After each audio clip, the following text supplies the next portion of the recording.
our tables, agriculture is the background of the nation, feeding families and their cultural traditions, as well as powering the nation's economy.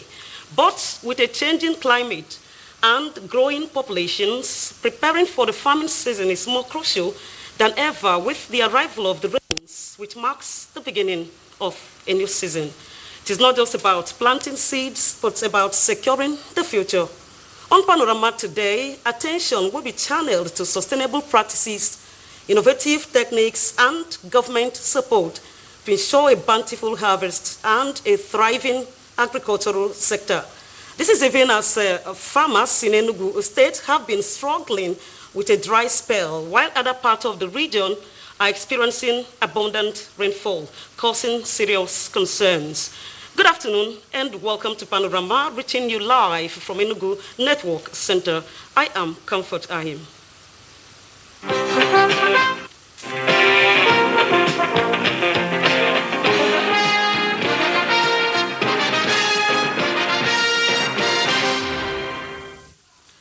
Nigeria's First Lady Oluremi Tinubu felicitated the President Bola Ahmed Tinubu as he turns 73.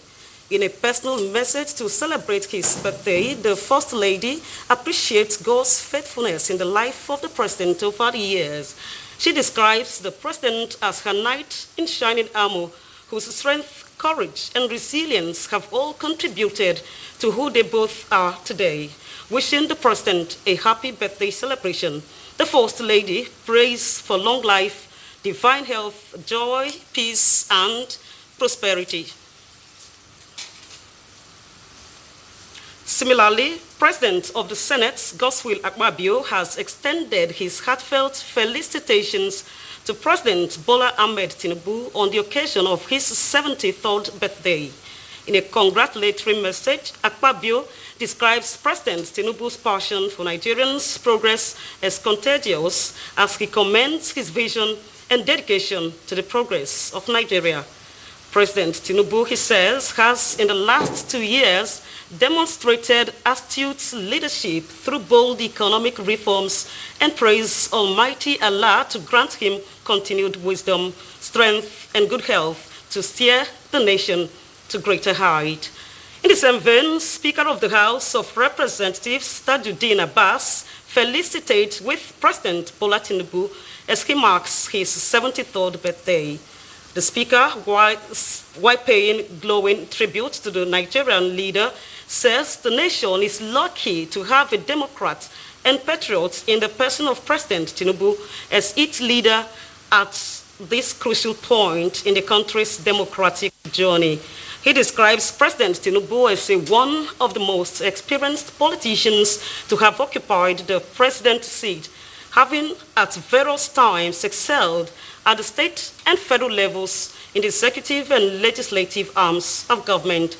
Speaker Abbas particularly commended President Tinubu for taking the bull by the horn to remove the age-long fuel subsidy, which had put the country in a dire situation for decades, among other crucial people-oriented policies and programs. And the Federal Ministry of Arts, Culture, Tourism, and Creative Economy has joined Nigerians in celebrating the President as he marks his 73rd birthday. The Minister, Musawa, describes the President as a visionary leader who has demonstrated unwavering commitment to the development of the nation's creative sector. She eulogizes his administration's outstanding support in promoting Nigeria's vibrant creative sectors, adding that the ministry has witnessed significant support in promoting Nigeria's rich cultural heritage. She wishes him a happy birthday and many more years of good health, wisdom, and prosperity.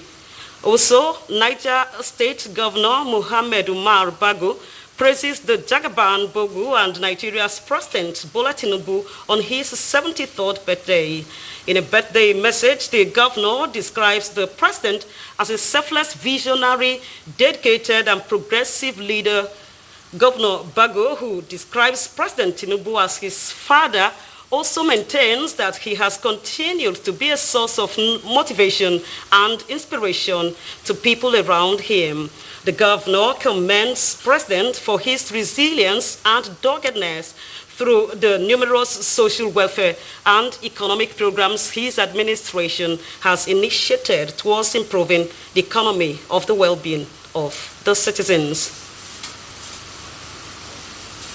And the federal government is advancing for the integration of drone ideology in the aviation industry to enhance safety, reduce costs, and pave the way for more sustainable future of the sector. The Minister of Aviation and Aerospace Development, Festus Keyamo, stated this during a one-day workshop for aviation stakeholders on NAVAID drones advancement in air navigation and safety in Abuja. Aliyu Kabiru reports.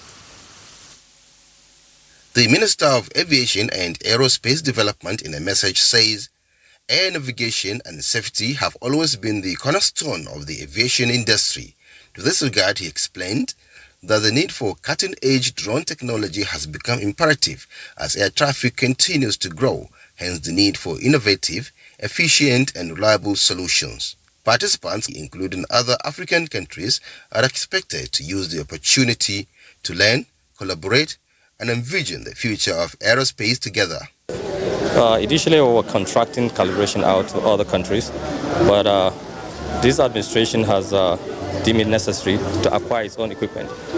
So it's not that it took us long. This drone is a new initiative. It's a complete integrated system. The idea is to bring the measurement device into the air in order to simulate. This new initiative or technology is not supposed to replace the aircraft testing of the NAVAIDs, but it's to enhance the engineer's ability to always check from the ground that even without the aircraft, our signals that we are emanating from the system is usable by aircraft.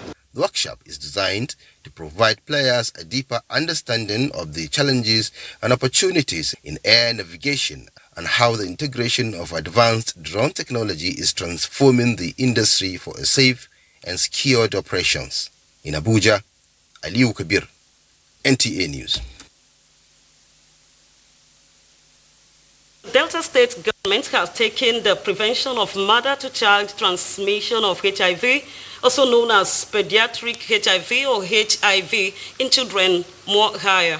Ngozi Imokwede reports that a celebration committee has been established to fast-track the elimination by 2027. Establishment of Pediatric HIV Acceleration Committee at the state level is one strategy to further reduce this burden. The committee is expected to provide political leadership and ensure inclusiveness to meet the targets for the country and bridge identified gaps. Members are also expected to strengthen efforts in providing comprehensive services in ensuring access to qualified pediatric HIV care. HIV, like we keep saying, is still here with us, and unfortunately, Nigeria has the highest burden of children, born with HIV. The current prevalence of HIV infection in Nigeria is about 1.4%. In Delta State, it's about 1.9%, and we believe that we can do much more to reduce this figure. Other stakeholders are optimistic that the committee will achieve the desired outcome. Everyone in this committee really should actually see themselves as key stakeholders and be ready to run to fulfill the objectives of this committee. The committee that has been set up is multi-sectoral. We have people from all areas that are working in the related to HIV. So we are going to put our heads together and we are going to come up with a clear roadmap how our target. Delta State is a 7 mother-to-child transmission of HIV and pediatric HIV acceleration. In Asaba, Ngozi Imokwede, NTA News. Yes, Nigeria has continued to struggle to produce enough food for its citizens, let alone export to neighboring countries despite its widely acknowledged vast available land and favorable climate conditions. Their concerns prompted correspondent Chidi Okorafo to engage from key stakeholders in the agricultural sector about their diverse roles in ensuring that farmers, especially crop farmers, receive support and commence their activities on time this year to boost food security in the country. Agriculture, the first profession known and practiced by man, remains the most viable option for diversifying Nigeria's economy, creating job opportunities, ensuring food security, and combating crime. Recognizing this, the federal government, in collaboration with other partners, is taking measures to ensure bountiful harvest beyond 2025. We have 66,000 verified farmers. Currently, we are raising 200,000 cocoa nut seedlings at Amechi. We are also adopting, following His Excellency's approval, the greenhouse technology. The program provides farming inputs on matching grant basis to the farmers. Under that program, the program supports each farmer to be able to do a minimum of 1 hectare of either rice or cassava, which is our value chain crop. Although cropping is expected to commence around April, in line with the prediction from NIMED, efforts are underway to maximize the agri value chain to avert post-harvest losses. All our approaches to production is an end-to-end strategy, where take for instance the farm estate. In the farm estate, we will have warehouses where the farmers will warehouse their harvest. We want people to now encourage them to look at farming as a business, where they can also, apart from having food for their household, they also have be able to generate income and also provide source of employment for our teeming youths. Joviani Madobako, a young farmer, believes that the current government is resolute in revamping and encouraging agriculture and calls for better awareness. As far as I'm concerned, I don't buy tomatoes, pepper, cabbage, lettuce, onions in the market for the past 2 years. So if every home can collect their waste, if every farm can collect their waste, there will be no need for us to buy fertilizers. Farmers say they are leaving nothing to chance to justify their labor and government interventions, aiming to boost productivity and in turn ensure food sufficiency in the country. In Enugu, Chika Okore, NTA News. Many thanks, Chika. Enugu's agricultural sector is one of the states in the southeast region that contributes significantly to the economy, but recent weather patterns are causing serious concerns. While neighboring states are experiencing abundant rainfall, Enugu has been struggling with a dry spell. And with me in the studio to do this on preparations for the farming season is Comrade Fidelis Ede. Comrade, good to see you on Panorama. Thank you, my honor. All right, let's begin with the challenges, major challenges confronting farmers this season. Well, you've already mentioned it. The most current is the climatic condition. Nigeria, where you also located Enugu, is known to be engaged mostly in seasonal farming. We've not been able to advance technology to the point of where you have irrigation. So the current challenge within Enugu now is that it's like there is a distortion in what used to be the traditional farming season.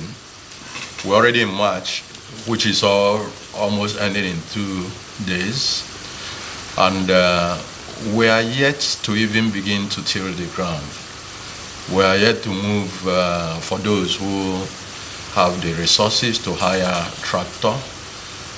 You discover that nobody is operating, so that is the immediate. But before now, we've also had the challenges which is widespread, particularly in the southeast, of headers activities. Also been faced with the challenges of the support chain within the agricultural production. You know, agriculture is something that thrives first on knowledge, then next is skill. When you combine these two, before you can begin to talk about agronomy practices, the knowledge is lacking. We no longer have extension services, which usually is provided before now by the Ministry of Agriculture. Then once you don't have that knowledge, it means that the farmer now still operates as if he's operating in the days of the yore, that is subsistence farming, coupled with the fact that farming is no longer something people embrace as an economic agent. You discover that the younger ones seems to have moved. So you still find old people who actually don't have the energy, they don't have this knowledge.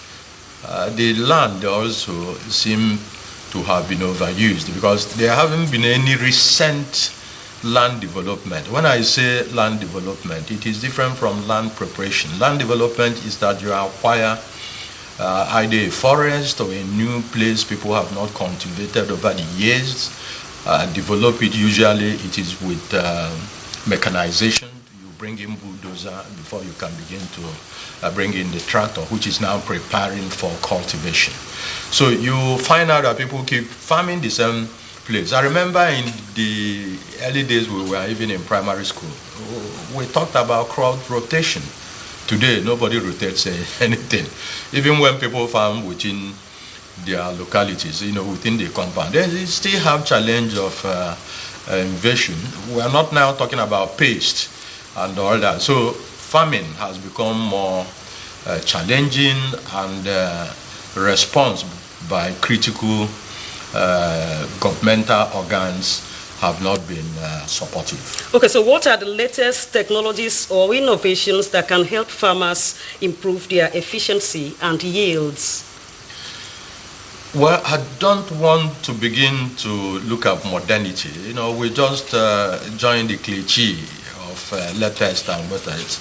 I am saying that the one we used to do, the subsistence farming, the way it was even done in the past, we've lost that. Because to talk about technology, that was why I made the point about knowledge. Technology is not just you bring equipment or machinery, you throw it to the farm. You must connect whatever you want to introduce to what is needful. Because farming everywhere in the world used to be the same. There are stages. For instance, the idea of subsistence farming was widespread, even in Europe. But over time, people began to modernize. And modernization means connectivity with critical research institutions. Because if you look at the chains, active actors within the farming environment, you will discover that there are a lot of rules. There are those whose responsibility are given to research. There are people who must improve the quality of seed. There are people who will talk about techniques. So technology now is relative to where you are located. For instance, I am from Walker, where that would have been appropriate for us, where we'll have a cluster now, is where we'll call it Imago. We don't have access roads. All right, looking at these big challenges confronting farmers in the Southeast Zone, what advice would you give to someone who is considering a career in farming, just before we let you go? Well, there are innovations that are coming. People now talk about bag farming. I think it's becoming profitable. You don't have to go far, but it depends on the kind of crop you want to plant. You talk about tomato, you talk about potato and what have you, which people now do within their compounds. You can also vegetable. People are also going into processing, which is the second value. Thank you. All right, Comrade Fideli Sede there, thank you very much for the analysis on this burning issue. And taking a break now, more reports thereafter. Do join us again.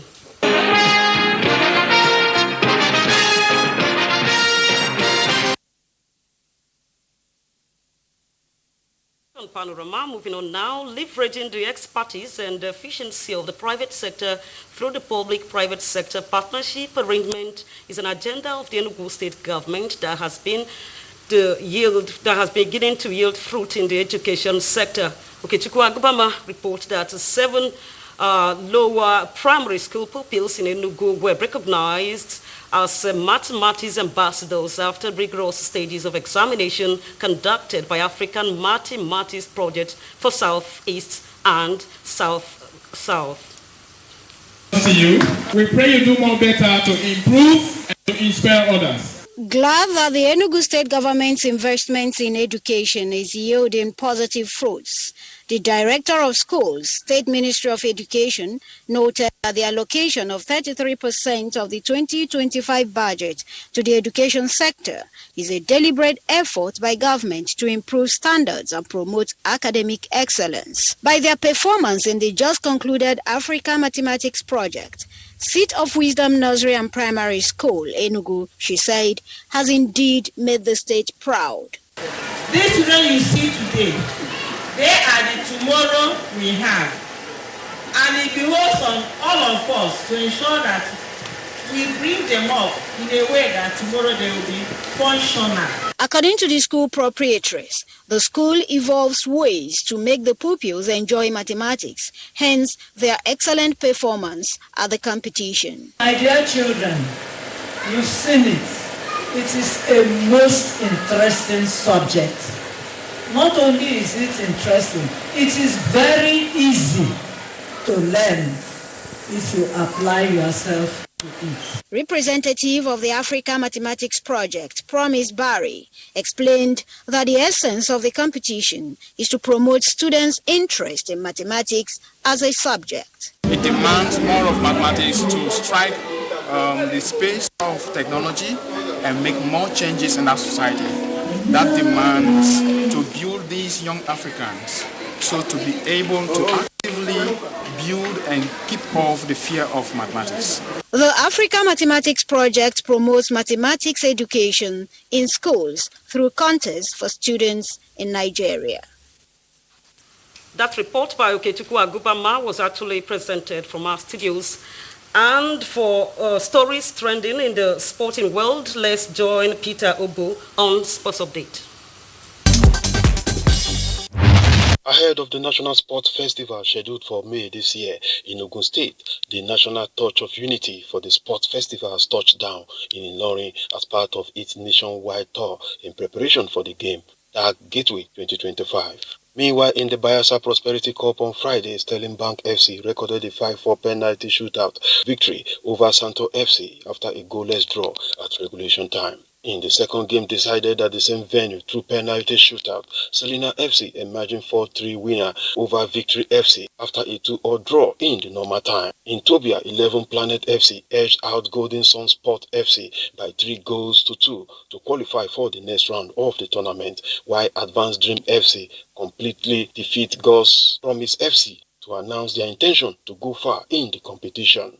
Earlier at the Tobia Center, Bayelsa State College of Nursing Science FC humble Hafa FC, while Wodo FC crushed Rangers Football by 11-1. Staying from the Tobia, Corinthians FC thrashed Starlight FC by 5-1 to qualify for the next stage, while Church of God Mission whitewashed Salvation Ministry 4-0 to secure a smooth passage to the next round, among other games played at various centers. Finally, Nigerians career in Punto University, winning a 100-meter heat at the USF Alumni Invitational with 11.39 seconds. She finished a second overall across all sections, with Azarian Brian posting the fastest time of 11.32 seconds in another heat. Uguderan's performance signals a promising season ahead as she continues to develop in splitting. With Sport Update, Peter Oibo, NTA News.